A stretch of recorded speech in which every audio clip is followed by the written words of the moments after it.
सबसे बड़ी खबर भूमध्य सागर, जो कभी शांति और सौंदर्य का प्रतीक था, आज पूरी दुनिया के लिए एक ज्वलंत चिंता का केंद्र बन चुका है। वही सागर जिसकी नीली लहरें कभी सुकून देती थीं, अब बारूद की गंध से भर चुकी हैं। उसके नीले आसमान तले चमकती लहरों के स्थान पर अब युद्धपोतों की एक अंतहीन कतार दिखाई दे रही है। यह सिर्फ एक समुद्र नहीं, बल्कि अब एक उबलता हुआ बारूद का गोदाम बन चुका है। और इस पूरी भू राजनीतिक उथल पुथल के केंद्र में खड़ा है हमारा भारत, जो अब इस संघर्ष में सिर्फ एक दर्शक नहीं, बल्कि एक निर्णायक शक्ति की भूमिका निभा रहा है। भूमध्य सागर का यह अभूतपूर्व टकराव दुनिया की भू राजनीति को हमेशा के लिए पलटने वाला साबित हो सकता है, क्योंकि इसमें अब तीन बड़ी ताकतें सीधे तौर पर आमने सामने खड़ी हैं: भारत, तुर्की और नाटो, जिसका नेतृत्व अमेरिका कर रहा है। कहानी की शुरुआत उतनी सरल नहीं जितनी दिखती है। कुछ महीने पहले तक तुर्की इस पूरे इलाके को अपनी निजी जागीर मानकर घमंड में चूर था। वह लगातार भारत की नौसैनिक गतिविधियों पर सवाल उठा रहा था और खुलेआम कह रहा था कि भूमध्य सागर में भारत की कोई जगह नहीं। एक तरह से वह बार बार भारत को उकसा रहा था। लेकिन हालात ने ऐसी अप्रत्याशित करवट ली कि अब वही तुर्की अपनी ही बनाई चाल में बुरी तरह फंस गया है। भारत ने शुरू से ही यह दृढ़ता से कहा था कि समुद्र किसी एक देश की जागीर नहीं हो सकता, लेकिन तुर्की ने इस बात को मानने से इनकार कर दिया। और अब जब परिस्थितियां बिगड़ी तो पूरी दुनिया की निगाहें इस तनावग्रस्त जल क्षेत्र पर टिक गई हैं। असल खेल तब पलटा जब नाटो ने अचानक नाटकीय ढंग से बीच में एंट्री मारी। नाटो यानी वह शक्तिशाली संगठन जिसमें अमेरिका, फ्रांस, जर्मनी और ब्रिटेन जैसे दुनिया के बड़े देश शामिल हैं। पिछले 24 घंटों में नाटो ने जो कुछ किया है, उसने दुनिया के सबसे शांत समुद्री इलाके को एक खतरनाक बारूद के मैदान में बदल दिया है। विश्वसनीय जानकारी के अनुसार अब तक नाटो के 150 से अधिक युद्धपोत भूमध्य सागर में तैनात किए जा चुके हैं। और इतना ही नहीं, उन्होंने जिब्राल्टर जल संधि और स्वेज नहर दोनों को अपने नियंत्रण में लेना शुरू कर दिया है। ध्यान दीजिए, ये वही दो अत्यंत महत्वपूर्ण रास्ते हैं जिनसे होकर एशिया, अफ्रीका और यूरोप के बीच होने वाले वैश्विक व्यापार का 60% हिस्सा गुजरता है। यानी अगर ये रास्ते पूरी तरह बंद हो जाते हैं तो पूरी दुनिया की अर्थव्यवस्था एक झटके में हिल सकती है। भारत ने जैसे ही यह अभूतपूर्व हलचल देखी, उसे तुरंत समझ आ गया कि यह मामला अब सिर्फ सैन्य मौजूदगी का नहीं, बल्कि सीधे सीधे इलाके पर कब्जा जमाने की एक बड़ी रणनीति का है। भारत ने शुरू में ही यह कठोर चेतावनी दी थी कि अगर नाटो ने इस संवेदनशील इलाके में सेना रखी तो यह कदम पूरी मानवता के खिलाफ होगा। लेकिन नाटो ने भारत की बात को नजरअंदाज कर दिया। अब हालात इतने गंभीर हो चुके हैं कि भूमध्य सागर पर 20 से ज्यादा विदेशी सैन्य टुकड़ियां तैनात हैं। समुद्र के ऊपर निगरानी ड्रोन लगातार गश्त कर रहे हैं और गहराइयों में घातक पनडुब्बियां तैनात की जा चुकी हैं। नाटो भले ही यह कह रहा है कि यह सब सुरक्षा के लिए है, लेकिन दुनिया जानती है कि यह कदम दरअसल इस इलाके पर स्थायी नियंत्रण जमाने की एक सुनियोजित तैयारी है। तुर्की को लगा था कि नाटो उसकी तरफ से भारत पर दबाव बनाएगा, लेकिन अब नाटो ने तुर्की को ही किनारे कर दिया है। तुर्की जो अपने बंदरगाहों को नई नौसैनिक ताकत का केंद्र बनाना चाहता था, वही पोर्ट अब नाटो के हाथों में जाता दिख रहा है। यह तुर्की के लिए सबसे बड़ा और शर्मनाक झटका है, क्योंकि अब उसकी अपनी जमीन पर दूसरे देशों के सैनिक मौजूद हैं। तुर्की सरकार समझ नहीं पा रही कि वह लड़े किससे, भारत से, नाटो से या अपने भीतर उठते जबरदस्त विरोध से। उसकी आंतरिक राजनीति भी इस मसले से हिल चुकी है। जनता सवाल पूछ रही है कि आखिर क्यों एक शांत समुद्र को युद्ध का मैदान बना दिया गया। भारत ने इस पूरे मसले पर बेहद संयमित लेकिन सख्त और अडिग रुख अपनाया। उसने अपने 4 अत्याधुनिक युद्धपोत भूमध्य सागर में पूरी तैयारी के साथ तैनात रखे और दुनिया को साफ संदेश दिया कि भारत किसी भी दबाव में पीछे नहीं हटेगा। भारत ने स्पष्ट किया है कि समुद्र मानवता की साझी विरासत है और किसी भी संगठन या देश को इसका एकाधिकार नहीं मिल सकता। यह बयान सिर्फ शब्द नहीं थे, बल्कि भारत की कूटनीतिक ताकत और इच्छा शक्ति का एक खुला ऐलान था। भारत ने बिना गोली चलाए पूरी दुनिया का ध्यान अपनी तरफ खींच लिया और अब हर बड़ी ताकत भारत की रणनीति पर गहरी नजर रख रही है। लेकिन भारत यहीं नहीं रुका।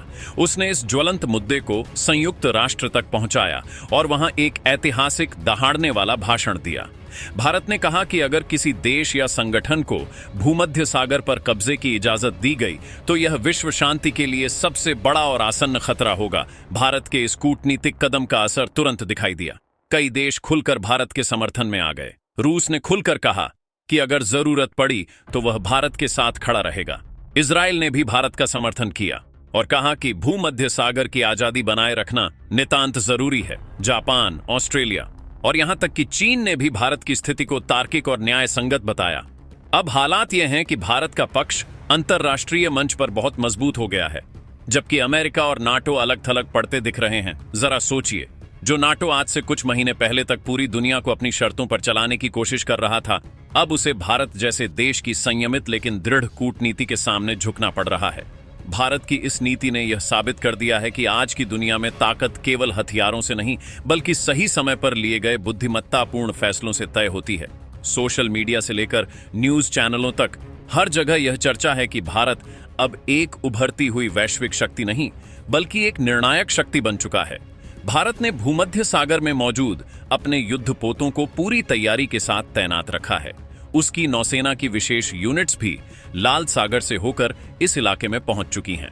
यह एक स्पष्ट संकेत है कि भारत किसी भी संभावित हमले या कब्जे की कोशिश का जवाब देने के लिए पूरी तरह तैयार और संकल्पित है। दुनिया को यह संदेश मिल चुका है कि भारत अब किसी की धमकी से नहीं डरता। अब वो वही देश है जो अपनी सीमाओं से हजारों किलोमीटर दूर जाकर भी अपने राष्ट्रीय हितों की रक्षा कर सकता है। हालात अब इतने तनावपूर्ण हैं कि किसी भी पल वहां एक बड़ी झड़प की आशंका है। नाटो की सेनाएं एक तरफ हैं, भारत के युद्धपोत दूसरी तरफ, तुर्की बीच में उलझा हुआ है और रूस, चीन जैसे देश बाहर से स्थिति पर कड़ी नजर रखे हुए हैं। समुद्र की सतह के नीचे दर्जनों पनडुब्बियां तैनात हैं, ऊपर आसमान में जासूसी विमान लगातार घूम रहे हैं और बीच में वो इलाका है जो कभी दुनिया के सबसे खूबसूरत जलमार्गों में गिना जाता था, अब वही इलाका युद्ध का नया केंद्र बनने जा रहा है। भारत ने एक और बड़ा और दूरगामी कदम उठाते हुए प्रस्ताव दिया है कि अब एक अंतर्राष्ट्रीय समुद्री संगठन बनाया जाए जो यह सुनिश्चित करे कि किसी भी देश को किसी जलमार्ग पर नियंत्रण करने की अनुमति न मिले। इस संगठन का मुख्य काम होगा समुद्री व्यापार की सुरक्षा, अंतर्राष्ट्रीय निगरानी और जासूसी गतिविधियों पर रोक लगाना।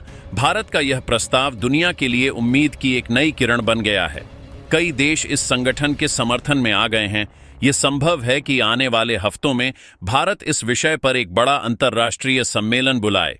अगर ऐसा हुआ तो भारत इतिहास में एक बार फिर वही करेगा जो उसने हमेशा किया है, वैश्विक न्याय और शांति की एक नई दिशा तय करना। भारत के इस रुख से अमेरिका और नाटो देशों के अंदर भी दरारें पड़ने लगी हैं। फ्रांस और जर्मनी जैसे देश पहले ही अमेरिका की इस आक्रामक नीति से नाखुश हैं। उन्हें डर है कि अगर यह स्थिति आगे बढ़ी तो यह इलाका एक बड़े विनाशकारी युद्ध का मैदान बन सकता है। यूरोप पहले से ही गंभीर आर्थिक संकट से गुजर रहा है। ऐसे में नया युद्ध उसके लिए और अधिक विनाशकारी होगा, लेकिन अमेरिका की जिद और नाटो का अहंकार इसे रोकने नहीं दे रहा। भारत अब इस पूरे मामले में सबसे संतुलित और नैतिक भूमिका निभा रहा है। वह न तो सीधे युद्ध चाहता है और न ही पीछे हटना। उसकी रणनीति साफ है, किसी को दबने नहीं देना और खुद किसी के दबाव में न आना। यही नीति भारत को बाकी देशों से अलग और विशिष्ट बनाती है। यही वजह है कि दुनिया भर में भारत के इस कदम की तारीफ हो रही है। विशेषज्ञ कह रहे हैं कि भारत ने जिस संयम और समझदारी से यह संवेदनशील स्थिति संभाली है, वो 21वीं सदी की सबसे परिपक्व कूटनीति का उदाहरण है। अब सवाल उठता है कि क्या आने वाले समय में भूमध्य सागर नया युद्ध क्षेत्र बनेगा? क्या भारत और नाटो के बीच सीधे टकराव की नौबत आएगी? यह सवाल हर देश, हर न्यूज रूम और हर विश्लेषक के मन में गूंज रहा है, क्योंकि अगर ऐसा हुआ तो इसका असर पूरे ग्रह पर पड़ेगा। तेल के दाम से लेकर व्यापारिक मार्ग तक सब कुछ बदल जाएगा और इस बार किसी एक देश की नहीं, बल्कि पूरी मानवता की परीक्षा होगी। भारत अब इस परीक्षा के लिए पूरी तरह तैयार है। उसने यह दिखा दिया है कि वह केवल अपने देश की नहीं, बल्कि पूरी दुनिया की आजादी की लड़ाई लड़ने को तैयार है। यह वही भारत है जो कभी गुटनिरपेक्ष नीति का प्रतीक था और अब वैश्विक संतुलन का प्रतीक बन चुका है। दुनिया ने देखा है कि भारत कैसे बिना युद्ध के ही अपना प्रभाव स्थापित कर रहा है, और यही बात अमेरिका और नाटो जैसे देशों को सबसे ज्यादा परेशान कर रही है। आज भारत की इस रणनीति ने एक नया इतिहास लिख दिया है। दुनिया को यह समझ आ गया है कि अब कोई भी महासागर किसी एक देश की जागीर नहीं रहेगा। भारत ने न सिर्फ अपनी सीमाओं की रक्षा की, बल्कि यह भी साबित कर दिया कि अगर सही इरादा हो तो शक्ति समुद्र की गहराइयों से भी ऊपर उठ सकती है। अब बारी आपकी है। क्या आपको लगता है कि भारत को अपनी नौसेना की ताकत और बढ़ानी चाहिए? क्या भारत को एक नया अंतर्राष्ट्रीय संगठन बनाना चाहिए जो समुद्री आजादी की रक्षा करे? नीचे कमेंट बॉक्स में अपने विचार जरूर लिखिए। अगर आप ये वीडियो दिल से देख रहे हैं तो जय हिंद लिखना मत भूलिए। जहां कहीं से भी आप ये वीडियो देख रहे हैं, अपना नाम और शहर बताइए ताकि हमें पता चले कि हमारे देश के कौन कौन से कोने इस गर्व के पल में हमारे साथ हैं। वीडियो को लाइक कीजिए, चैनल को सब्सक्राइब कीजिए और बेल आइकन दबाइए ताकि आने वाली हर अपडेट सबसे पहले आप तक पहुंचे। क्योंकि दोस्तों, इतिहास गवाह है, जब भी किसी ने भारत को झुकाने की कोशिश की है, भारत ने न सिर्फ जवाब दिया है बल्कि अपने मूल्यों और विश्व शांति के लिए एक नया मार्ग भी प्रशस्त किया है। भारत की इस ऐतिहासिक चाल से अब नाटो मुख्यालय में हलचल मची हुई है। अंदरूनी सूत्रों की मानें तो अमेरिका और उसके यूरोपीय सहयोगियों के बीच मतभेद खुलकर सामने आ गए हैं। विशेष रूप से फ्रांस और इटली जैसे देश भूमध्य सागर को युद्ध क्षेत्र बनने से रोकने के लिए व्याकुल हैं, क्योंकि उनके लिए समुद्री व्यापार और तेल की आपूर्ति का यह मार्ग जीवन रेखा है। वे समझते हैं कि भारत का प्रस्ताव एक तर्कसंगत और नैतिक समाधान प्रस्तुत करता है, जबकि अमेरिका का अहंकार और शक्ति प्रदर्शन केवल स्थिति को बिगाड़ रहा है। पेंटागन के रणनीतिकार भी अब स्वीकार कर रहे हैं कि उन्होंने भारत की कूटनीतिक गहराई और सैन्य संकल्प को कम आंका। उन्हें उम्मीद नहीं थी कि भारत अपने हितों की रक्षा के लिए इतनी दूर तक और इतने बड़े स्तर पर अपनी नौसैनिक शक्ति का प्रदर्शन करेगा।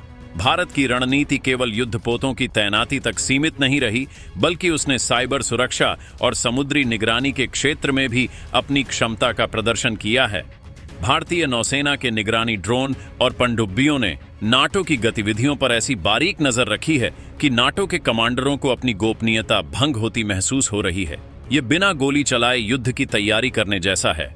भारत ने एक और मास्टर स्ट्रोक चलाकर भूमध्य सागर से जुड़े छोटे और तटस्थ देशों को भी अपने पाले में कर लिया है। इन देशों की संप्रभुता पर मंडरा रहे खतरे को उजागर करके भारत ने खुद को वैश्विक दादागिरी के खिलाफ खड़े होने वाले राष्ट्रों के स्वाभाविक नेता के रूप में स्थापित किया है। इन छोटे देशों का समर्थन संयुक्त राष्ट्र सुरक्षा परिषद में भारत के पक्ष को और मजबूत कर रहा है, जिससे अमेरिका और नाटो को राजनीतिक रूप से और अधिक अलग थलग पड़ना पड़ रहा है। अंतर्राष्ट्रीय मुद्रा कोष और विश्व व्यापार संगठन जैसी वैश्विक आर्थिक संस्थाएं भी अब खुलकर चिंता व्यक्त कर रही हैं। उनका आकलन है कि अगर जिब्राल्टर और स्वेज नहर के मार्गों पर पूर्णकालिक नाकाबंदी होती है तो वैश्विक सकल घरेलू उत्पाद जीडीपी में कम से कम $2 ट्रिलियन का नुकसान हो सकता है। यह आर्थिक खतरा ही वह सबसे बड़ा दबाव है जो नाटो देशों को पीछे हटने के लिए मजबूर कर सकता है। भारत इस आर्थिक चिंता को एक कूटनीतिक हथियार के रूप में उपयोग कर रहा है। वह लगातार यह संदेश दे रहा है कि वैश्विक अर्थव्यवस्था को बचाने का एकमात्र तरीका है भूमध्य सागर को सभी के लिए एक स्वतंत्र जलमार्ग बनाए रखना। यह भारत की दूरदर्शिता है कि उसने केवल सुरक्षा नहीं बल्कि समृद्धि को भी अपनी रणनीति का केंद्र बनाया है। वहीं दूसरी ओर तुर्की की अंदरूनी राजनीति एक ज्वालामुखी की तरह फट चुकी है। राष्ट्रपति के खिलाफ सड़कों पर विरोध प्रदर्शन तेज हो गए हैं, क्योंकि जनता को यह बात समझ आ गई है कि उनकी सरकार ने एक ऐसी स्थिति पैदा कर दी है जिसमें उनका देश अब नाटो और भारत के बीच एक मोहरा बन गया है। तुर्की के नौसेना प्रमुखों ने भी सरकार को चेतावनी दी है कि वे एक साथ 2 महाशक्तियों के खिलाफ युद्ध के लिए तैयार नहीं हैं। यह आंतरिक उथल पुथल तुर्की की स्थिति को और कमजोर कर रही है। नाटो और अमेरिका को यह स्पष्ट हो गया है कि तुर्की अब एक विश्वसनीय भागीदार नहीं रहा, जिससे वे तुर्की को दरकिनार करके सीधे भारत के साथ बातचीत करने पर मजबूर हो रहे हैं। रूस और चीन भी इस पूरे घटनाक्रम में अपनी चालें चल रहे हैं। रूस ने भूमध्य सागर के पूर्वी हिस्से में अचानक सैन्य अभ्यास शुरू कर दिया है, जो नाटो के लिए एक स्पष्ट चेतावनी है कि अगर चीजें नियंत्रण से बाहर हुई तो रूस चुप नहीं बैठेगा। चीन ने भी आधिकारिक बयान जारी कर समुद्री स्वतंत्रता और अंतर्राष्ट्रीय कानून के सम्मान की बात दोहराई है, जो परोक्ष रूप से भारत की स्थिति का समर्थन करता है। यह दिखाता है कि वैश्विक शक्तियां तेजी से भारत के पाले में आ रही हैं। भारत की सेना प्रमुखों ने भी एक प्रेस कॉन्फ्रेंस में साफ कर दिया है कि भारतीय युद्धपोतों पर किसी भी तरह के दुस्साहस का जवाब अकल्पनीय तीव्रता के साथ दिया जाएगा। यह भारत के पुराने रक्षात्मक रुख से एक साहसिक बदलाव है, जो यह दर्शाता है कि भारत अब 21वीं सदी में अपने राष्ट्रीय हितों की रक्षा के लिए किसी भी सीमा तक जाने को तैयार है। यह सब इस बात का प्रमाण है कि भूमध्य सागर का यह संकट अब केवल एक क्षेत्रीय विवाद नहीं रहा, बल्कि यह एक वैश्विक शक्ति परिवर्तन का संकेत बन चुका है। दोस्तों, इस पर अपनी राय कमेंट बॉक्स में जरूर बताएं। इसी तरह की और भी नॉलेजेबल वीडियो देखने के लिए हमारे चैनल TND न्यूज चैनल को सब्सक्राइब जरूर कीजिएगा। धन्यवाद।